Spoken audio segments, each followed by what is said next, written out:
We want to change the way you see justice. Welcome to the View magazine's Rebel Justice podcast. This is the first part of episode 11 from our Someone's Daughter podcast series. In today's episode, we'll be discussing women and justice. Narince Erkan, president of Durham Rebel Justice Society, will be speaking with Hema Vyas, life leadership mentor and omnipreneurial psychologist. Sue Wheatcroft, mental health activist and woman with lived experience in the justice system. Amanda Hawick, Shetland Councillor and independent business owner. And Susan Pease Banitt, an award-winning author, psychotherapist, and pioneer in the field of alternative therapies in psychological healing. You will hear very powerful shares and solution-oriented ideas from their fields of expertise. I will hand it over to Narince. My name is Narince. I'm the president of Durham University Rebel Justice Society, and I'll just be doing a short speech on what this event is about, and then I'll leave it to our speakers to introduce themselves and set it off. So to start off, I want to talk a bit about the View, Rebel Justice, but also the state of women in prison currently. So the Ministry of Justice recently produced its quarterly statistics a couple of weeks ago, and it shows that more women than ever in prison are killing themselves and self-harming, unfortunately. And as an indicator of this level of distress, women were making 1,000 calls a month to Samaritans at a Derbyshire prison. So why are we failing these women so badly? I'll start by introducing our society. This is Rebel Justice is an open space for discussion on incarceration, penal reform, abolition, and focusing on problems faced by women in the criminal justice system. And we are affiliated with the View magazine, which is the only campaigning space by and for women in the justice system. They produce a quarterly magazine with content from women with lived experience, judges, leading barristers, human rights advocates, and also students. They're across all social media as at rebel_justice, so make sure you go and give them a follow, and do subscribe to the magazine. It's only £20 a year. It's some money well spent. I've got the latest copy here, well, the summer copy here. Got great content. And our focus is on women because of the double disadvantage and disproportionate effect that incarceration usually has on women. So tonight we're talking about women and justice through an intersectional lens. And intersectionality, just to set off, is a perspective and an approach when there are diverse characteristics, attributes, and specifics to consider when discussing oppression and discrimination, such as race, religion, and sex, should all be intertwined rather than separate. So we're discussing, are the rights of women in this prison system sufficiently protected? What about the rights of women who are part of the LGBTQ+ community? Can prisons truly be trauma-informed spaces when their function is to punish, separate, and silence? And through this discussion, want to know how we can do better by these women. So just a little bit about who's speaking tonight. We will first have Hema Vyas, and then Sue Wheatcroft, Susan Pease Banitt, and Amanda Hawick speaking tonight. I will let them introduce themselves in detail shortly, but some of you already submitted questions. At the end, we will be opening them to the floor, and whoever wants can answer. Thank you to everyone for coming, and I hope it'll be a good discussion. Hema, if you want to start us off. Thank you. It's great to be here, and thank you for that introduction to what today's all about.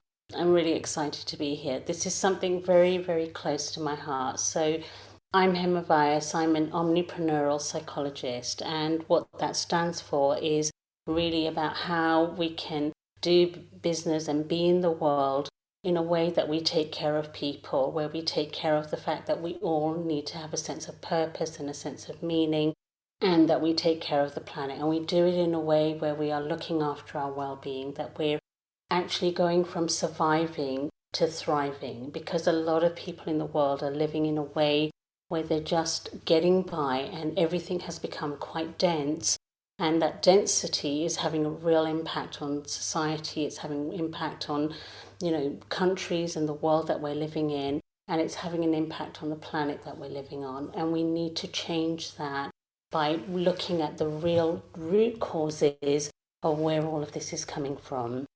And for me, my journey has been a really interesting one because, I grew up at the age of 14. I heard about psychology. I decided that's what I want to do. I didn't quite understand what it was, but I knew that was a calling deep inside of me.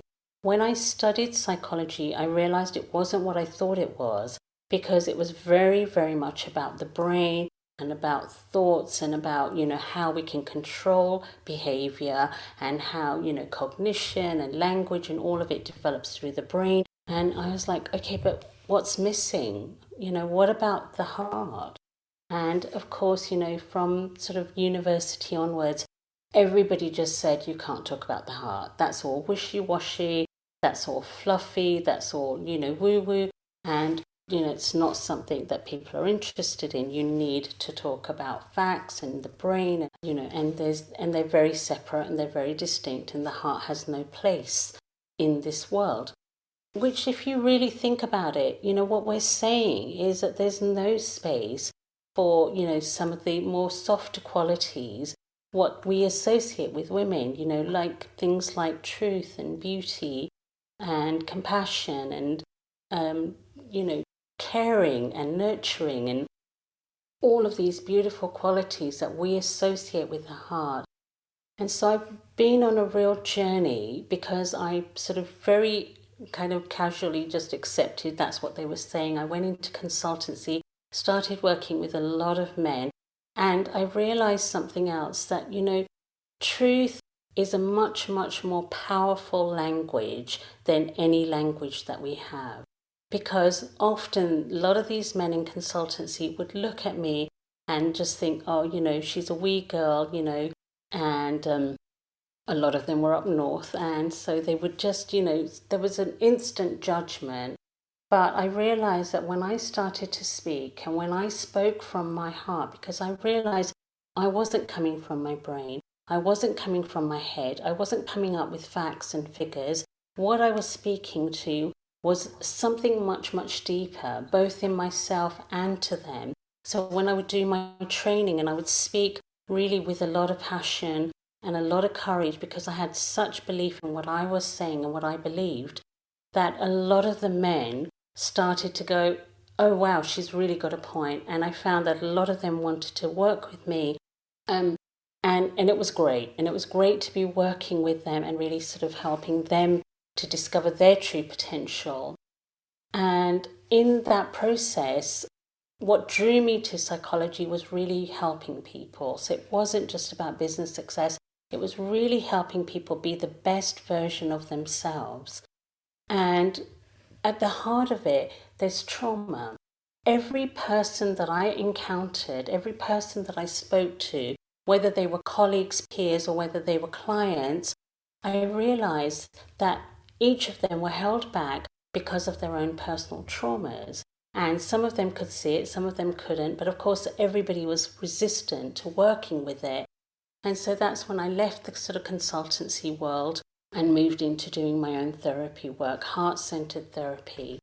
And for many, many years I did that. And now, I work across the board. I work with businesses, men and women. But what I realize is at the end of the day, each of them need to connect to their heart. And when they do, and when they connect to what's really, really inside of them and the heart energy, which is where truth lies, which is where courage lies, which is where compassion lies, where forgiveness and real transformation happens, that they actually begin to move away from surviving and into a space and place of thriving.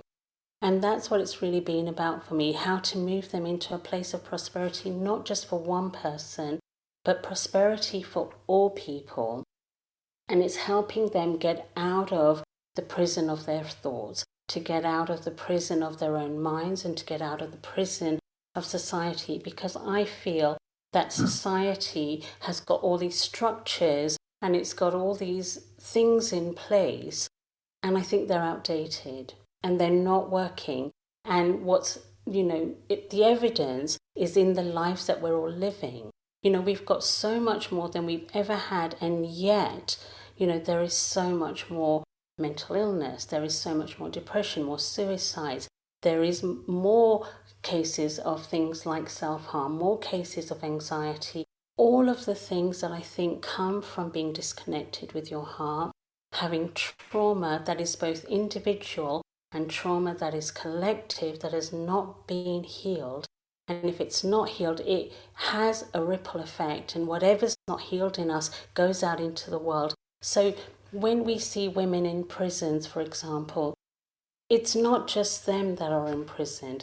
We are, because I believe that, they are a mirror for us and how we are failing as a society to really, really look at what needs to happen.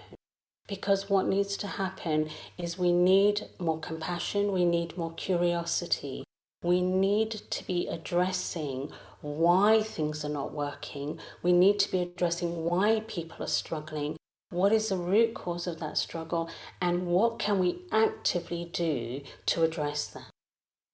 When we think about prisons, it's meant to be a space where it keeps society safe. And the truth is, it doesn't work. The reason why it doesn't work is because if somebody goes into prison, they don't necessarily come out transformed. Punishment, we know absolutely, in psychological terms, punishment only serves to add to the level of shame.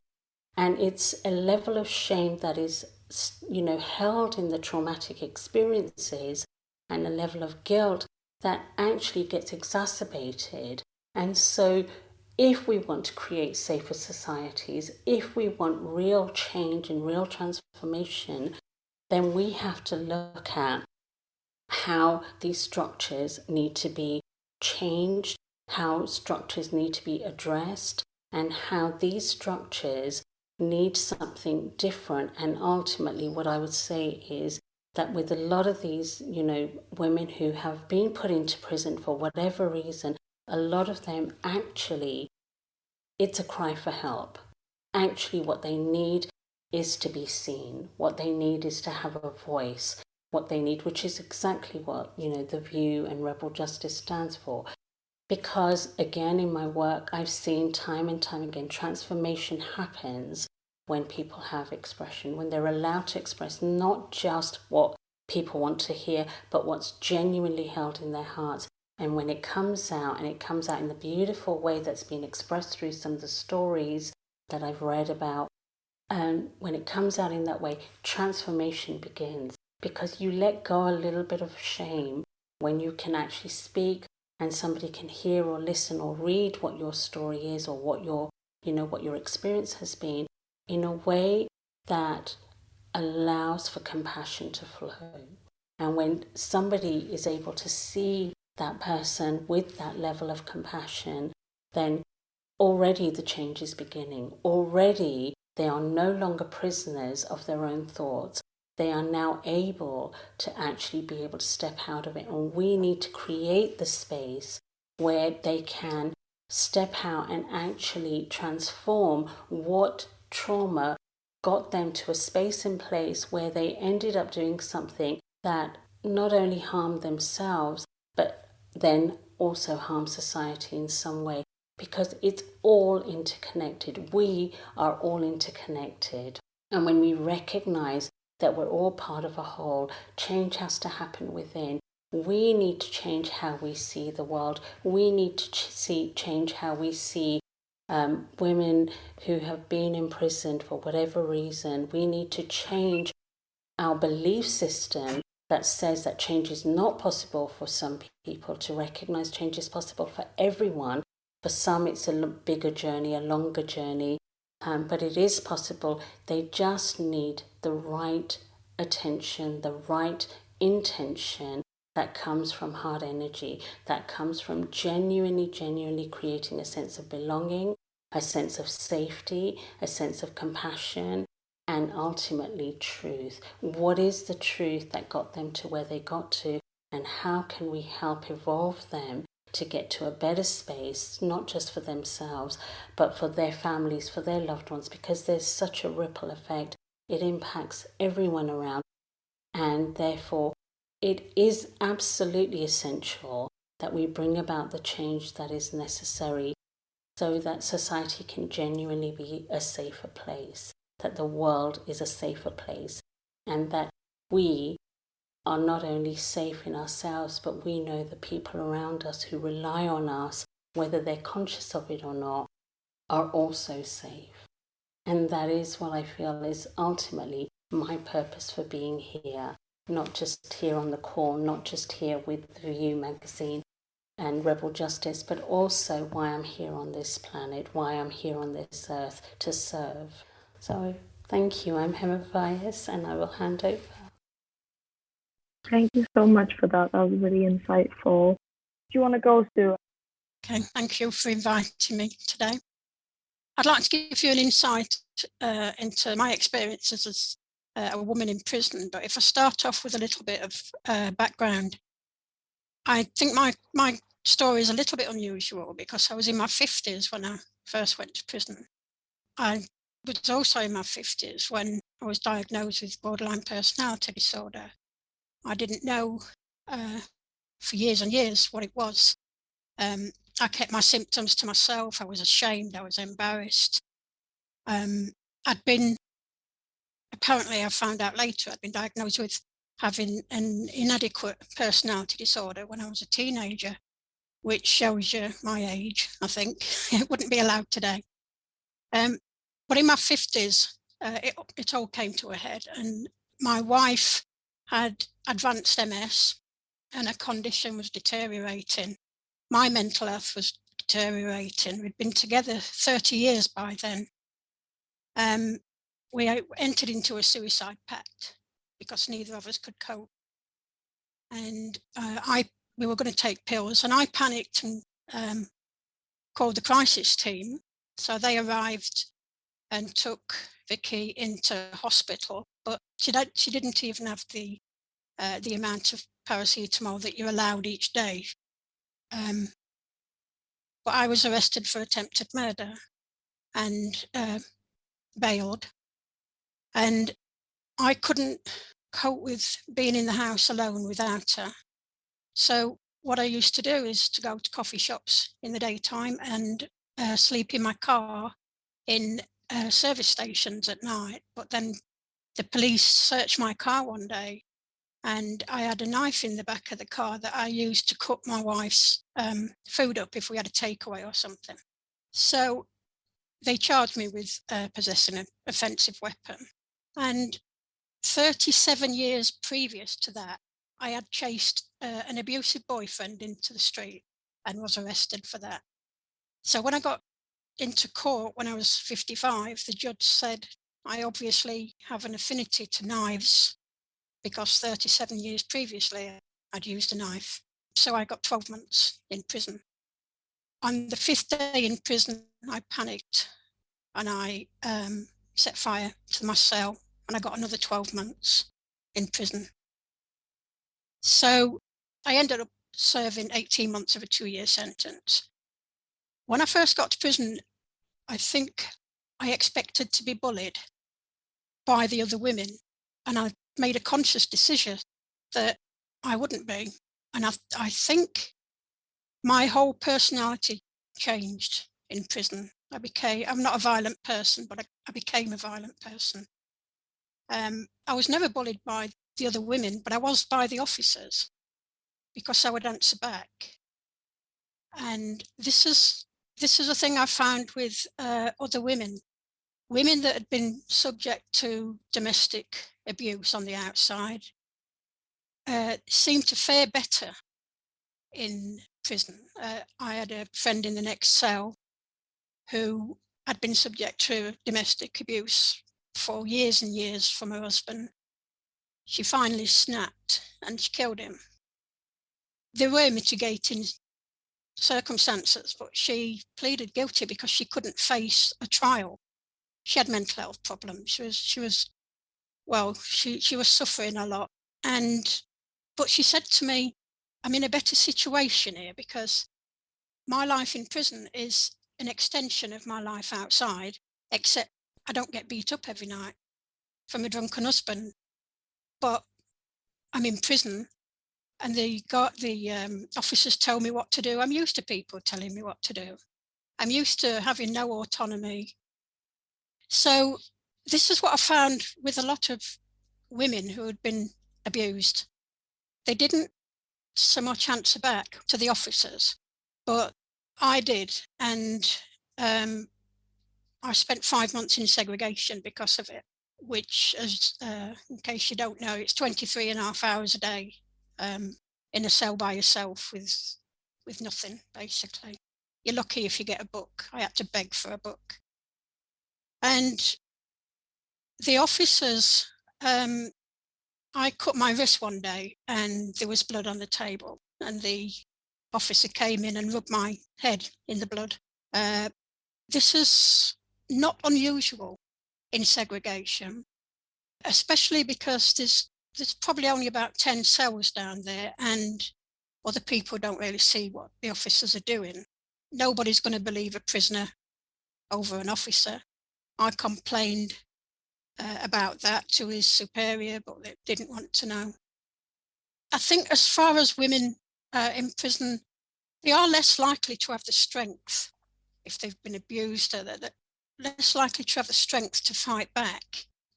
We need more services, we need more awareness, more training for the officers. We need more officers, because they say they have like 1 day mental health training, and they don't even have to have that if they're short-staffed. So they don't understand conditions like personality disorders. And they see any kind of different behaviour as not a mental health issue, but something to be punished. So when I was in healthcare for a while, my way of coping was to draw on the walls.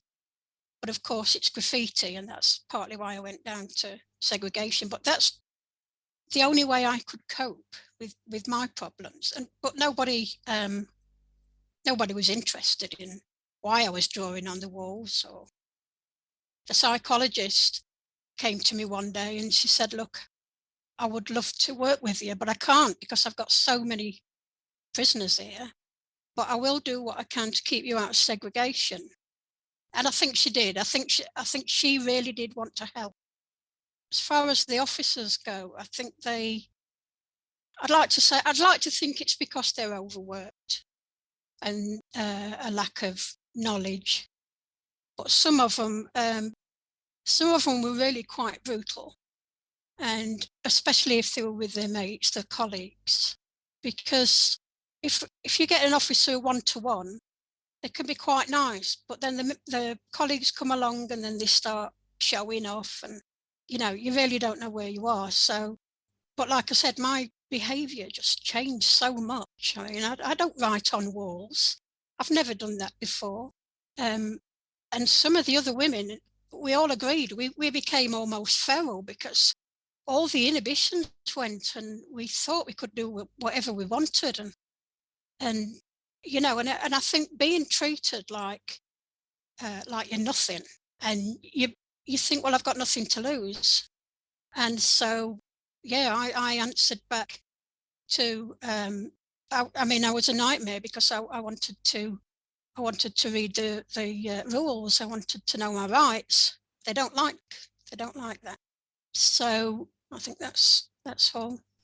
Oh, thank you so much for sharing that. It's really powerful. I'm just gonna play the video that I just mentioned before, so hopefully it should work now. She was born in Runcorn and loved to sing and perform, but she was vulnerable and she had a long history of trauma and had lived with mental health issues for most of her life. In the summer of 2020, she stole a pair of trainers and assaulted the emergency workers who tried to intervene. When she was arrested, she poured petrol all over herself and tried to drink it. But instead of being given psychiatric treatment, she was sentenced to 12 months in HMP style. Like too many others, Annalise was imprisoned for a minor offence, and her offending would have been better addressed more effectively in the community. Annalise's mum, Angela Gray, says she repeatedly told prison officers that her daughter was a suicide risk, Her concerns were ignored, and instead her offending was put down to her bad behaviour. On the 17th of December, after being on a suicide and self-harm prevention plan for only 9 days, she was discharged by the mental health team. 5 days later, on the 22nd of December, she was found dead in her cell. Annalise wasn't referred to a psychologist or a psychiatrist while in prison, and according to an ombudsman's report, there were missed opportunities to carry out regular, structured welfare checks. Her friends paid tribute to her, describing her as the kindest of girls. She wasn't just anybody. She was our friend and was truly loved by all who met her. Annalise lit up any room she walked into by singing or laughing. She touched the hearts of all who knew her and was the most funny, caring and kindest of girls. She had a way of making you laugh even when you didn't want to. That was down to her bubbly sense of humour. Annalise's mother said her death at the Cheshire Institution last December has left her broken and destroyed. The prison's kitchen porter added she should never have been in prison. She needed sectioning and evaluating properly to see what was wrong with her and to try and put her on the right path to live a normal, stable life. The same year of Annalise's death marked the 10-year anniversary of Sarah Campbell's death at HMP Style. She too was just 18 years old. This exposes how little has changed and how the Ministry of Justice treats women with mental health issues with excessively punitive measures, leaving them unsupported and even more vulnerable. Annalise Sanderson is the 5th prisoner to die at HMP Style over the last 3 years. Nicola Birchall, 41, died while in custody at HMP Style on February 2018. On June 4th, 2018, Imogen Mellor, 29, died at HMP Style. Christine MacDonald, 56, was found collapsed in her cell while serving a sentence at HMP Style on March 3rd, 2019. She was taken to Wythenshawe Hospital, where she later died. Sarah Knowles, 48, died at HMP Style on May 10th, 2019. When will they stop killing our sisters? Yeah, that was a short video about just the impact that mental health issues can have on women in prison. Amanda, would you like to go next and tell us a little bit about yourself and the view and everything? Yeah, hi, hello everybody, and thank you, Ginger, for inviting me to speak tonight. A little bit about myself. I'm not sure where to start. I suppose when I was very young, in my early 20s, I've always had a drive to help others. And it seems to be a common denominator that we all share. I was appointed as probably the youngest children's panel member ever in Scotland at the time. And during my training, I was taken to secure children's units throughout Scotland, and I was thoroughly horrified at what I saw.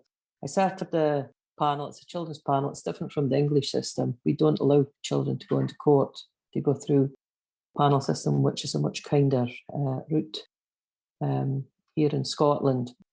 I sat for 5 years before standing down and moving on. Now as a twice appointed councillor, I actually championed the children's panel as one of my roles for Scotland. Currently, my interests for justice, I serve on quite a few things, and one of them is I was appointed as an independent prison monitor for Her Majesty's Inspectorate of Prisons in Scotland. It's an essential role within the Scottish justice system. An independent prison monitor is a volunteering role, but it holds a statutory authority under the Public Services Reform, Inspection and Monitoring of Prisons in Scotland Order 2015. It's an essential role within the Scottish justice system as it ensures prisoners' human rights are upheld and that life in prison contributes to their rehabilitation. Independent prison monitors provide an independent viewpoint on the humane treatment and conditions for prisoners and all prisoners in Scotland, and will conduct investigations either as a result of a prisoner raising an issue with us or observations made while we're visiting the prison on our visits. Monitors formally report our findings up the ladder, which is then taken to ministers with a hope of collation how our prison reform will go forward. I first came involved working in the prisons in 2012 as I served on the Visiting Committee for the last 138 years. The Visiting Committee was an organisation that fought for the human rights of all prisoners through the United Kingdom, not just Scotland. That was disbanded in Scotland in 2015, where I was formally appointed as an independent prison monitor by Her Majesty's Inspectorate. I have been appointed, this is my third time appointment now, my final appointment, but you're only allowed to serve 9 years. As you can imagine, there's a lot to being a prison monitor. We have to be formally trained. We deal with lots of training, self-defence. We deal with being responsible for the keys when we enter the prison, because there's not a key that I carry that shouldn't get me through any door in that prison. So when I'm in the prison, I want to get through every single door in that prison. If I can't get through a door in that prison, the governor will be beside me in 5 minutes, letting me know why I cannot get through that door in the prison. I love being part of something I'm very passionate about, and I fundamentally believe when somebody enters the prison, we have an opportunity as a society to support an individual so they can make positive changes and re-enter the community back for a force for the good. Independent prison monitors play a key role in ensuring prisoners have access to purposeful activity. We have healthcare, learning and access to education and skills. As an independent prison monitor, I have one-to-one meetings with hundreds of prisoners over my lifetime. Some will raise concerns on a variant of different reasons. Some ask to see me just to sit and listen to what they say, and some, as it's been discussed here, are women who are mentally ill and they're in a very, very dark place while they're in prison. Other times we have to deal with more serious situations of breaches, and we have to find quick solutions on how to sort this. And we do have collaborative working with the Scottish Prison Services to resolve matters when we're in the prison. Everybody has human rights, and we all deserve to be treated in a basic respect and dignity. It's our privilege to play a small part in ensuring the conditions are embedded in our culture, in our prisons. And this is specifically to the 15 prisons within Scotland.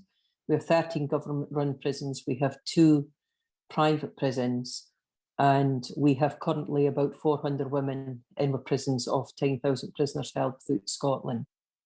I work on a monthly basis, but the independent prison monitors, there's 100 of us in Scotland appointed. It's a voluntary basis. And we're in the prisons every week adhering to all prisoners, male and female, that might write to us. I'm very privileged in a way that I hold my independent prisoner monitoring role that helps deal with people and gets them the basic rights and dignity that they deserve within the prison, and to resolve matters. And if it can't be resolved, we take it higher up the ladder. Being an elected councillor, I champion the children's panel, and I also sit on various groups. I support Women's Aid, Rape Crisis, and many other organisations.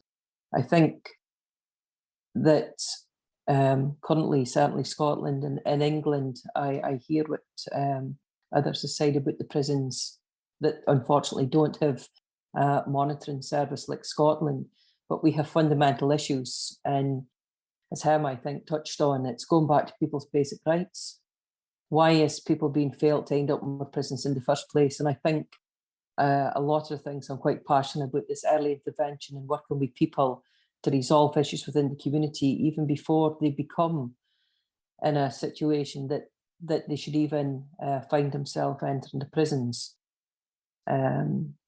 I could speak about so many other things, but there's other people to speak, and I hope that gives you a wee bit of insight into some of the things I do. I'm very happy to answer any questions about anything that we do, and I just think it's an honour to be here on your podcast tonight. So thank you. Thank you so much for that. That was pretty insightful into prison monitoring. So next we have Susan, who's joining us from the United States. Do you want to talk a little bit about what you do, and as we talked about before, like mental health in prisons, etc., but also maybe a short meditation technique, some sort of to end on a hopeful note, if you can. That'd be great. Thank you. Okay, hopeful note. Let's do it. I think the hopeful note is us all being here, and the explosion of knowledge around trauma. I wrote a book called The Trauma Toolkit, and came out in 2012, and I knew I was writing, it has a lot of holistic techniques in it. And I knew I was writing a book that I needed to create the audience for when I wrote the book. But this knowledge has been coming from not just me, many people, and it's been dovetailing nicely with the neuroscience of trauma, where there's been a lot of studies that show that everything from meditation, breathing techniques to just kindness and security helps stabilize and, as we say, downregulate people. People get very dysregulated in prison, as Sue described so beautifully. And what we know from a neurological point of view is that what prisons are doing is completely backwards. It's not, we have to ask ourselves, what are we trying to accomplish here? If we're just trying to vent our rage on women, then mission accomplished. If we're trying to help people recover and become more functional, then we're doing actually the opposite of what neuroscience tells us to do. And the US government's website, on the substance abuse and mental health website, they have a lovely document that they wrote in 2014 on trauma-informed care and what that means. And basically what trauma-informed care means is that, you know, you've got a mind body, you've got a person that's feeling very unsafe all the time when there's a trauma history. And then we're taking these people who already feel unsafe and putting them into unsafe places with unsafe people. And then we expect them to somehow magically get better. This is insanity. This is just insanity. It doesn't make any, it's not intelligent. It's really blind. Or, you know, in some cases, evil. So, yeah, I think if we come into alignment as a society with the science of what we know works, that's great. The other thing I wanted to mention was I was very struck by a study I read in the International Society for the Study of Trauma and Dissociation journal. I believe it was studied about violent female inmates. And they took these women, all of them from this one unit, and did brain scans on them. And all but one had significant traumatic brain injury that had been undiagnosed, which I think is really important to understand, because when people have been, most people who get into prison have been through some sort of assault and abuse in their lifetime. And most forms of assault, we don't really talk about this very much, but even sexual assaults, there's often a head injury component to the assault that we are not looking at and diagnosing well. And one of my, you know, sort of visions for the future is maybe, you know, this is like pie in the sky for me, but I'd like to create a clinic where there's like a very sophisticated level of medical assessment around people who've been traumatized, because we do not yet have that. And there's no specialty for torture medicine or trauma medicine in that way yet. So that's just put a pin in that. I think what's hopeful is that we finally do have the mechanism to look inside of brains and see things and diagnose things, and to also take those same kinds of tools and look at what works for people. So now it's just a question of getting involved. There's something I want to say about that as well, which is that when I started this journey, I thought, as many liberals do, that if we just educate people enough, they'll come around, they'll see the light, and they'll do the right thing. And then I ran up against some very dark people who, you know, I was working in sex trafficking, and when I helped free some people, boy, did they come after me, like hot and heavy. A couple of years ago, turns out that organized crime doesn't like it when you mess with their income streams. So even if it's one person. So we have two things going on. We have ignorance, which is great. We can keep educating people, but we also have people who are heavily invested and financially invested in keeping the system the way it is for their own reasons. And I think we need to not be blind to that idea. So good news is that people are waking up to that, and there's lots of resources. I would love to do a more hopeful sort of meditation, or Narince, what do you think? This would be a good time to do that? Yeah, sure. Right now it's fine, yeah. Okay, great. So when our nervous system is keyed up, it's, as you guys probably already know, but it's because the sympathetic part of our nervous system has taken dominance and it's out of balance with the parasympathetic system, which is our, they call it rest and digest or feed and breed, the cool down system. And my ex-husband's a cardiologist. He described them as hot and cold water, so both systems are always running in us, and we can get some control over that and not always be in sympathetic overdrive. When women are put in prison, this whole system puts them into sympathetic overdrive, like on steroids. But even there, if people have an ability to practice or to have learned these practices and techniques, they can learn to self-regulate themselves. And there are some, I'm friends with many people who are yoga teachers in prison systems here in the United States. There's a big growing movement around that here. I don't know if that's true in the UK or not. So I'm just going to do a very simple grounding exercise. And I just want you to sort of like check in with yourself right now before we do it. And on a scale of 1 to 10, like how stressed are you feeling hearing about this, talking about this, just to come up with a number. And now we're going to go into a couple of minutes of a down-regulating exercise. So if you can, put your feet flat on the floor. And I want you to just take a couple of deep breaths. And imagine that there are roots coming down through your feet into the earth, deep, deep, deep into the good, beneficial Mother Earth energy. And on your next breath, you're going to inhale some of that beautiful earth energy into your body. And then as you exhale, you can release whatever's not needed in your system, any stress, any toxicity, down through those roots into the earth. And at the same time, you can imagine a light of love and compassion streaming down into the top of your head and filling your body with joyful, kind, loving presence and light. And that light loosens up any toxic energies or toxins in the body that aren't needed. And let the light come in from the top down and push out any of that negativity down through the feet, out through the hands. While at the same time, on the in-breath, breathing in the beautiful earth energy. Just take a couple of minutes. Let those energies mix in your heart, the white light of pure love and compassion and the earth energy mixing in the heart and allowing the release of anything that's not wanted or needed at this time.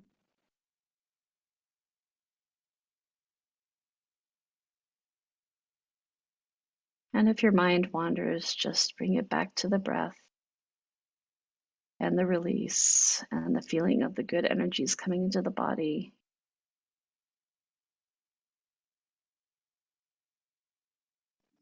Take a couple more breaths.